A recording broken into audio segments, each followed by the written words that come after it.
Matapos nilang makapagtanim ng gulay, pumasok na sila sa kanilang tahanan. Nagkape silang dalawa upang makapagmeryenda. Roming, hindi talaga tayo tinitigilan ng mga mambubunaw kahit tirik na tirik ang araw, ano? Sigurado ka bang hindi pa tayo gagawa ng hakbang? Tanong ni Pio Carpio. Nang marinig ito ng kanyang kaibigan, pinili nitong lumabas sa kanilang tahanan. Sa paglabas ni Roming sa kanyang bahay, sinundan naman ito ni Pio Carpio. Pagtingin ni Pio Carpio sa bakuran ng kanilang tinitirhan, mas lalo pang tumindi ang galit nito sa mga mambubunaw. Halos lahat kasing damong nakikita niya sa lupa, ginagapangan na ng mga ahas na siyang pagmamay-ari ng mga mambubunaw. Noon ding mga oras na yon, napagtanto ni Roming na malapit na ang pagsalakay sa kanila ng kanilang mga kalaban. Dahil sa galit noon nila Pio Carpio, pinili nilang tunguhin ang pamamahay ng mambubunaw na gumagambala sa kanilang katahimikan. Madali nilang natunton ang tirahan ng mambubunaw, gawa ng matagal na nila itong ipinapahanap sa mga engkanto nilang kaibigan. Bago umalis sila Pio Carpio, merong kinuhang sibat si Roming sa baul na kanyang itinatago sa ilalim ng kanyang higaan. Ang baul na yon ay merong sibat na di kahabaan sa loob nito. Dinala yon ni Roming dahil sa digmaan nga ang kanilang pupuntahan. Ayon kay Pio Carpio, ang sibat na pagmamay-ari ng kanyang kaibigan ay merong kakayahang makapaglakbay sa iba't ibang dimensyon at panahon. Ang sibat ding pagmamay-ari noon ni Roming ang kaisa-isang nabibilang sa 7 mahihiwagang armas na merong pisikal na kaanyuan. Ang tanging kahinaan lamang ng armas na yon ay maaari itong nakawin ng kahit na sinong nilalang kapag dumating sa puntong ng hina na ang totoong nangangalaga sa armas na yon. Sa kanilang paglalakad, dinaanan noon nila Pio Carpio ang isang sapang hindi gaanong kalakihan, marating lamang ang pamamahay ng mambubunaw. Sa pagtahak nila ng daan patungo sa teritoryo ng kanilang kalaban, merong nasisilayang iba't ibang uri ng engkanto, si Pio Carpio at si Roming. Ang karamihan sa mga ito ay mga engkantong itim at mga elementong naninirahan sa lupa. Hindi naman ito pinapansin nila Pio Carpio, gawa ng wala naman itong ginagawa sa kanila. Ang tanging ginagawa lamang ng mga elemento ay ang pagmasdan ang daang tinatahak ng mga ermetanyo. Sa pagkakatanda noon ni Pio Carpio, nasa 3:00 yon ng hapon at medyo makulimlim ang panahon. Panaka-naka din ang pag-ambo noong mga panahong yon, pero hindi nila ito iniinda. Ilang minuto pang paglalakad, nadapo sila Pio Carpio sa lugar na nasa paanan ng bundok. Kagaya ng karamihang mangkukulam, pinipili rin ng mga mambubunaw ang tumira sa paanan ng bundok upang malaya nilang maisagawa ang lahat ng kanilang nais. Doon din sila nangunguha ng mga itlog ng ahas na kanilang inaalagaan upang magamit nila sa kanilang pambabarang. Ang isang dalubhasang mambubunaw, merong kakayahang tumawag ng isang ahas na nanggaling pa sa mundo ng mga engkanto. Hindi ordinaryo ang ahas na yon, gawa ng kaya nitong sanggain ang kahit na anong ibinatong pag-atake ng mga nilalang na merong kargang mutya o hindi naman kaya'y agimat. Habang papalapit sila Pio Carpio sa paanan ng bundok, doon nila nasipat ang isang lumang kubo na merong butas-butas na bubong. Alam nilang yun na ang tirahan ng mambubunaw, gawa ng napakaraming ahas ang gumagapang at pumapalibot dito. Ilang minuto lamang ang lumipas, biglang merong lumabas na isang matanda sa kubo. Agaran din naman ang pagkubli nila Pio Carpio nang masipat nila ang matandang yun. Sa paglipas ng oras, pinili nilang magmasid sa pamamahay ng mambubunaw. Nakita nila ang gawain nito sa araw na yon na kung saan puro pagpapakain lamang sa mga ahas nilang alaga. Meron silang nakikitang ilang mambubunaw na dumating sa kubo na merong mga dalang kagamitan. Doon napagtanto nila Pio Carpio na isang angkan pala ang mambubunaw na kanilang kinakaharap. Sa pagsapit ng 4:00, napagpasyahan na nila Pio Carpio na kumprontahin ang mga mambubunaw. Agaran silang lumabas sa kanilang pinagtataguan at naglakad papalapit sa bahay nito. Dahil sa nakasarado na ang kubo, napilitang kumatok dito si Roming at nagwika ng, Alam ninyo kung bakit kami narito. Maaari ba kayong lumabas upang tayo'y makapag-usap? Ayaw namin ng gulo kaya kung maaari, tigil-tigilan nyo na kami. Sa pagsambit ni Roming ng mga katagang yon, agad din namang bumukas ang pintuan ng kubo. Lumangit-ngit ang pagbukas nito, gawa ng lumang-luma na ang pintuan ng bahay. Makailang saglit pa, bumungad sa harapan nila Pio Carpio ang binatang kanilang nakasalubong sa baryo. Nakangisi yon habang nanlilisik ang mga mata nito na nakatingin sa kanila. Dahil sa ganoong pangyayari, napilitang umatras muna sila Pio Carpio dahil baka meron itong ibang kasamang nakaaligid sa paligid. Sa pagramdam nila Pio Carpio sa paligid, doon nila nakumpirma na meron itong mga kasamang nakaabang sa kanilang kinaroroonan. Dahil sa dami ng mga mambubunaw, agaran din namang napaikutan ng mga ito sila Pio Carpio. Hindi na muna umimik noon ang dalawa, gawa ng mas pinili nilang magmasid sa paligid.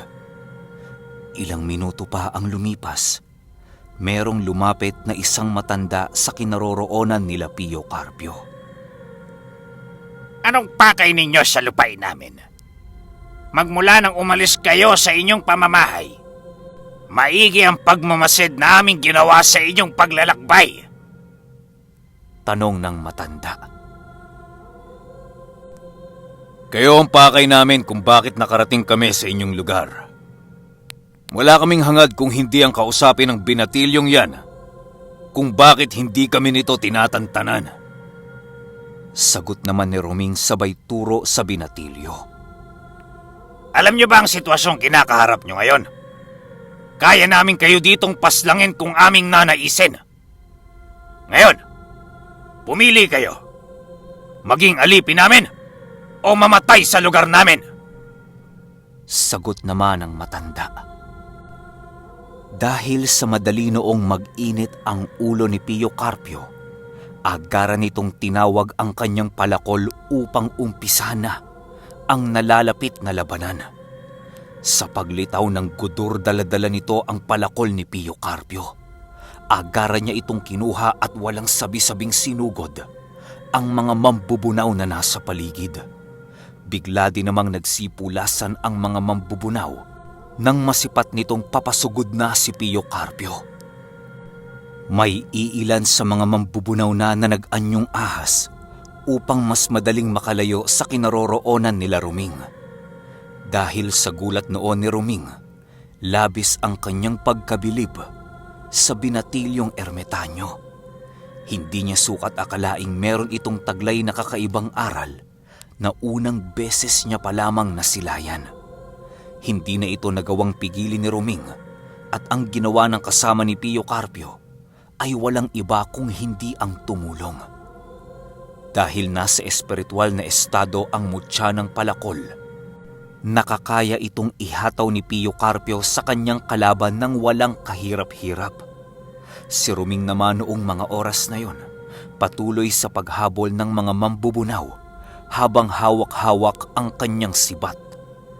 Paglalarawan ni Pio Carpio sa sibat ni Roming, gawa ang talim nito sa tanso na merong mga letrang nakaukit. Napakakintab din ang kahoy na nakadugtong sa sibat, kahit ilang siglo na ang tanda nito. May mga nakaukit din sa katawan ng sibat na yon tungkol sa sirkulasyon ng buhay at kamatayan ng tao. Ang iba sa mga nakaukit doon ay puro usal na ginagamit sa lahat ng uri ng kombate. Maniwala kayo o hindi, kapag binabato ng ermitanyong si Roming ang sibat na yon, dumadami ito ng 1,000 ulit. Halos balutin ang kalangitan ng liwanag ng sibat kapag pinapakawalan ito ng kanyang kaibigan. Dahil din sa labanang yon, nalaman ni Pio Carpio ang abilidad na taglay ng sibat na isa sa mga mahihiwagang armas na ibinigay ng Diyos. Sa paglipas ng oras ng labanan, may mga ilang mambubunaw ang hindi pinalad. Hindi na ninais nila Pio Carpiong may makatakas pa sa mga ito dahil sa kakaibang paniniwala at ugali ng mga mambubunaw. Magiging mapanganib para sa kanilang dalawa ang magkaroon ng nakaligtas na mambubunaw. Dahil sa hindi yon titigil hanggat hindi sila namamatay. Gagawa at gagawa ng paraan ang mambubunaw. Nataniman sila ng karamdaman kahit alam nitong magiging kapalit nito ang kanilang buhay. Dahil sa katulong nila Pio Carpio noon ang gudor, madali nilang nasukol ang lahat ng mambubunaw na nasa paligid. Alam nilang merong kahinaan ang malakas na abilidad ng mambubunaw at yon ay ang oras. Nangangailangan kasi ng oras ang mambubunaw kapag gagamit ito ng ahas na kanilang alaga. Kailangan nilang bigkasin ang kumpletong orasyon ng kanilang abilidad upang mangibabaw ang demonyo sa ahas na kanilang uutusan. Kapag nagawa na ito ng mambubunaw, kaya nilang utusan ang kahit na anong ahas na mahahawakan nila sa paligid. Dahil sa alam nila Roming ang abilidad ng mga ito, hindi na nila binigyan ito ng pagkakataon na makabawi sa laban. Sa pagkadakip ng gudor ng mga iilan sa mga mambubunaw, agaran din itong nawawala ng buhay dahil sa kakaibang taglay na kakayahan ng kaibigang engkanto ni Pio Carpio. Kayang maghiwalay ng gudor ng kaluluwa ng tao sa mismong katawan nito. Nang masipat nila Pio Carpiong marami-rami na ang nalagas sa angkan ng mga mambubunaw, doon na sila nakarinig ng labis na pagnanangis sa paligid. Meron din silang naririnig na mga usal na halos hindi nila matukoy kung saan ang gagaling. Ilang minuto pa ang lumipas, nakaramdam sila Pio Carpio ng kakaibang paggalaw sa lupa. Hindi nila mawari kung anong uri ng nilalang ang gumagawa ng pagyanig na yon, pero alam nilang merong masmang mangyayari kung magiging kampante sila sa laban. Carpio, maganda ka. Nandiyan na ang ahas na pinaka-iniingatan ng mga mambubunaw. Sigaw ni Roming. Dahil sa narinig noon ni Pio Carpio, pinili niyang muling palapitin sa kanya ang gudor na kanyang kaibigan. Mas mainam na malapit kay Gonzalo ang gudor upang mabigyan siya nito ng proteksyon kung sakali mang hindi nila aasahan ang mga susunod na mangyayari.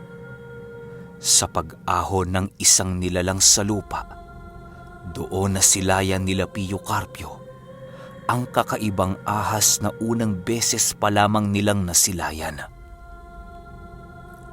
Paglalarawan ni Pio Carpio sa ahas na umahon, kumikinang ang mga makakapal nitong maitim na kaliskis. Kulay pula ang mata nito at meron itong simbolong nakaukit sa noo. May mga maliliit din itong sungay na nagsisiuslian at ang buntot nito ay parang maihahalin tulad mo sa isang palikpik ng kataw. Sa sobrang laki din ng katawan ng ahas na yon, kayang lulunin nito sila Pio Carpio ng sabay. Nang makaaho na ang ahas, doon nasipat nila Pio Carpio ang iilan sa mga mambubunaw na nakaligtas. Hinawakan ng mga ito ang ahas habang meron silang inuusal. Matapos yan, biglang ibinuka ng ahas ang kanyang malalapad na bunganga at agaran din itong sumugod sa kinaroroonan nila Pio Carpio. Dahil sa naroon ang gudor, nagawa nitong patigilin ang pagsugod ng ahas. Kasabay ng pagtigil ng ahas ay ang walang habas namang pag-unday ng saksak at taga nila Pio Carpio. Kahit anong kapal ng kaliskis nito, hindi pa rin yun umubra sa palakol at sibat na gamit ng 2 ermitanyo. Sa bawat pagtama ng sibat, nalalagas ang kaliskis ng ahas na siyang labis na ikinagulat ng mga mambubunaw. Dahil sa pagkahawak tinoo ng gudor, hindi na nagawa pang makatakas ng ahas sa kinaroroonan nito. Agaran din namang pinutol ni Pio Carpio ang ulo nito nang makahanap siya ng isang perpektong pagkakataon. Ang tanging nagawa na lamang noon ng ahas ay ang magwala dahil sa pagkakaputol ng ulo nito. Dahil sa pagkagapi ng inaasahang ahas ng mga mambubunaw, napilitan na ang mga itong umatras sa labanan. Hindi naman ito hinayaan ni Ruming, kaya ang ginawa niya, ibinato niya ang espiritu ng sibat sa kalangitan. Biglang dumami ang sibat na yon at pagtama nito sa lupa, lahat ng mga mambubunaw ay nalipol.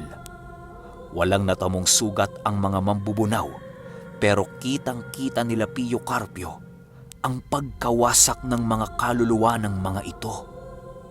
Bago umalis sila Pio Carpio sa lugar, pinili nilang sunugin ang buong paanan ng bundok upang mawasak ang lahat ng bakas ng mga gamit ng mga mambubunaw.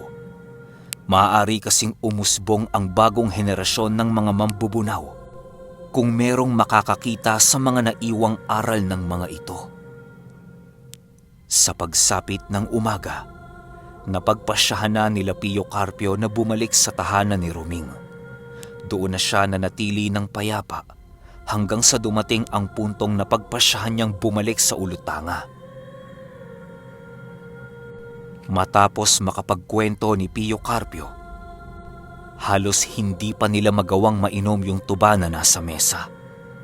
Maging ang mga kaanib noong albularyo ni Pio Carpio ay manghang-mangha sa pakikinig ng kanyang kwento. Yun kasi ang unang beses na nagkwento ang kanilang pinuno ng mga karanasan nito noong mga panahong siya ay isa pa lamang binatilyo. Gonzalo, inumin mo na yung tuba mo. Nagkakaroon na ng ugat, oh. Wika ni Pio Carpio matapos nitong makapagkwento. Nang marinig ito ni Gonzalo, agad din naman niyang ininom ang tuba na nasa kanyang harapan. Hindi na nito nagawa pang umimik dahil patuloy pa rin ang kanyang pag-iisip sa mga kakaibang kwento ni Pio Carpio. Yun lang din ang unang beses na nakarinig si Gonzalo ng kwento tungkol sa isang uri ng mambabarang na kung tawagin ay mambubunaw. Marahil ay marami pa nga siyang hindi alam sa mundo na paunti-unting ipinapamulat sa kanya ni Pio Carpio. Ano, Gonzalo? Kaya mo pa bang makinig sa mga kwento ko? Nako, marami pa akong kwento. Dagdag ni Pio Carpio. Dahil sa sinabi noon ng ermitanyo, tumangulang naman noon ang mga albularyo at maging si Gonzalo na siyang nagpapahiwatig ng pagsang-ayon sa sinabi ni Pio Carpio. Sa pagpapatuloy ng kwento ni Pio Carpio, meron itong nabanggit na isa na naman niyang kaibigan na nagngangalang Olang Laloy.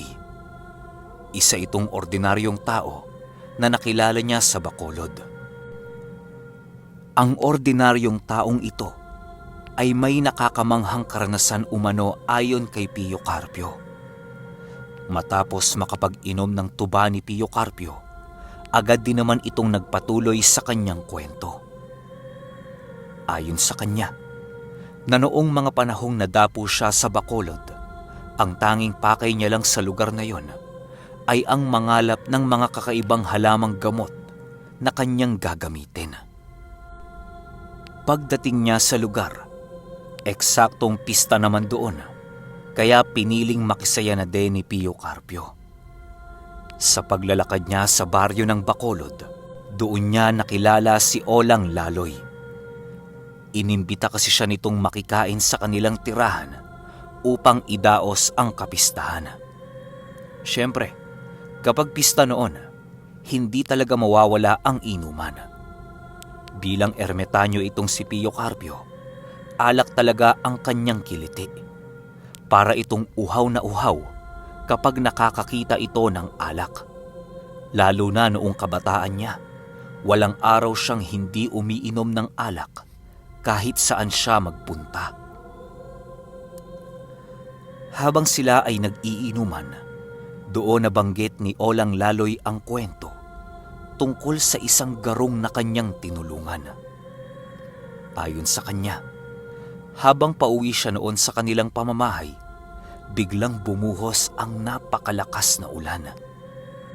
Dahil sa hapon na noon, piniling lumusong na lamang ni Olang Laloy sa ulan upang marating niya ng mas maaga ang kanilang tirahan. Habang siya ay naglalakad, doon niya nasilayan ang isang garong na nadagana ng isang nabuwal na puno. Dahil sa maawain noon sa hayop si Olang Laloy, dali-dali niyang tinungo ang kinaroroonan ng garong upang ito ay tulungan. Paglapit niya dito, agad naman niyang binuhat ang nabuwal na puno ng kanyang buong lakas. Nang makaalis na ang garong sa pagkakadaga ng puno, agad din naman itong kinuha ni Olang Laloy upang tulungan. Dali-dali niya itong isinilong sa isang punong merong makapal na dahon upang hindi na ito maulanan. Ilang minuto pa ang lumipas, laking gulat na lamang ni Lolang Laloy nang marinig niya na nagsasalita ang garong na kanyang hawak. Woo! Teka lang ha, parang pamilyar ako sa garong eh. Di ko lang alam kung saan kwento ko narinig, pero di ko rin alam kung saan kwento ko na kwento, pero pamilyar ako sa garong eh. May idea ba kayo? Parang pamilyar talaga tong garong na to eh. Anyway, gusto ko lang mag-sorry no. Kasi nung kapanahunan pala ni Lolo Pio Carpio, binata pala siya, pero yung ginamit kong boses, "Hi, kamusta?" Lolo na. Kaya guys, sorry ah. Sorry. Binata pala siya doon. Isipin niyo na lang na ganun talaga yung boses ni Pio Carpio. Sunod kagad natin yung 28. Salamat. Garong?